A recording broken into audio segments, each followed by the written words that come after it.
This is Inside Indiana Business Radio for the afternoon of Monday, December 4th, 2023. I'm Kate Sharon. Reverend Robert A. Dowd will be the next president of the University of Notre Dame, university officials announced on Monday. He will serve as Notre Dame's 18th president after its current president, Reverend John Jenkins, announced he will step down at the end of the school year. Dowd is currently vice president and associate provost for interdisciplinary initiatives at Notre Dame, a role he's occupied since 2021. He is also an associate professor of political science and serves on the Notre Dame Board of Trustees. Dowd will officially begin his role as president on July 1st. Trustee John Brennan said in a video announcement that Dowd's selection comes following a comprehensive, multi-year succession process conducted by the trustees. He called Dowd a natural successor to Jenkins.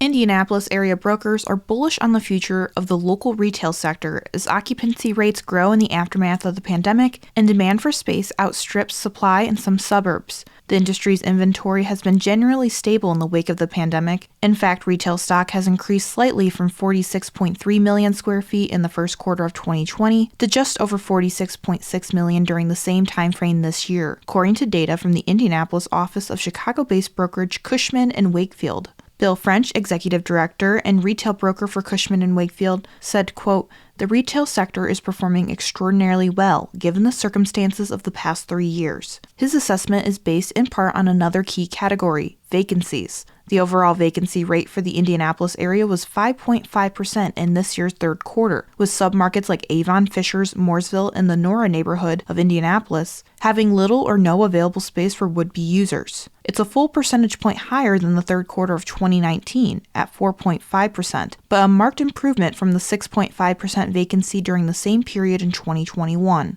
The figure in 2022 was 5.2%.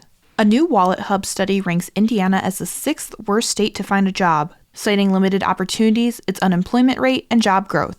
The personal finance website compared all 50 states across 2 key measures, job market and economic environment. Indiana scored a 44.23 out of 100. The highest ranked state was Washington at 68.04. Those numbers were calculated using 34 metrics such as the unemployment rate, median annual income, and employment growth. The state ranked 44th in the job market and 40th in its economic environment. From the number one source for Indiana business news, this is Inside Indiana Business Radio.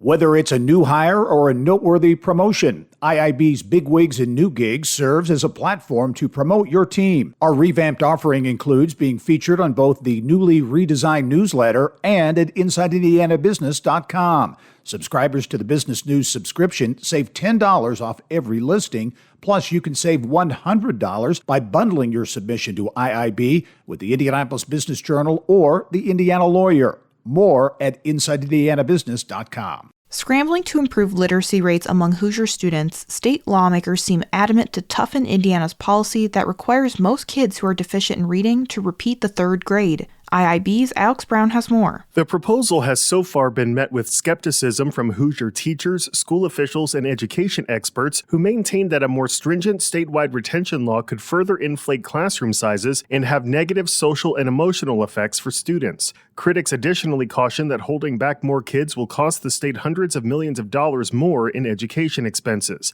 The idea has so far been tossed around by Republican legislative leaders who said the current state law isn't being implemented effectively. The latest reading scores showed that 1 in 5 Hoosier 3rd graders continue to struggle with foundational reading skills. Governor Eric Holcomb said he also is working on a similar proposal but hasn't provided specific details. Currently, Indiana 3rd graders who fail the statewide reading exam known as iRead 3 can be held back, although there are numerous exceptions, and deciding how to implement the state policy is ultimately left up to schools. Indiana does not track 3rd grade retention related to iRead 3 testing, making it hard to quantify how many students are required to repeat the 3rd grade specifically as a result of their inability to pass the exam. No bills have been released yet, but drafts are expected when lawmakers reconvene for the 2024 legislative session on January 8th. Indiana's State Board of Education is expected to discuss retention at its monthly meeting scheduled for Tuesday.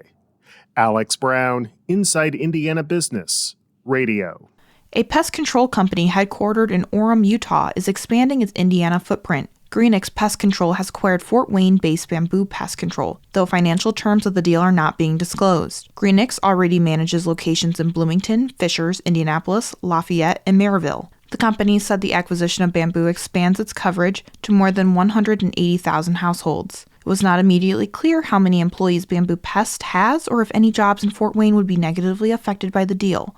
A new summer program will give Indianapolis area high school students an up-close look at the functions of the U.S. Supreme Court. The Supreme Court Historical Society and the U.S. District Court for the Southern District of Indiana are teaming up to launch a program called The Supreme Court in My Hometown. The week-long program, offered from June 24th to 28th, invites high schoolers to a day camp at the Birch Bay Federal Building and U.S. Courthouse, where Indianapolis area justices, attorneys, professors, and more will offer their insights on the U.S. Supreme Court through a localized lens. The Indianapolis program will specifically study Hess v. Indiana, a 1973 First Amendment case that originated in Indiana courts following an IU undergraduate student's arrest for his statements during a Vietnam War protest in 1970.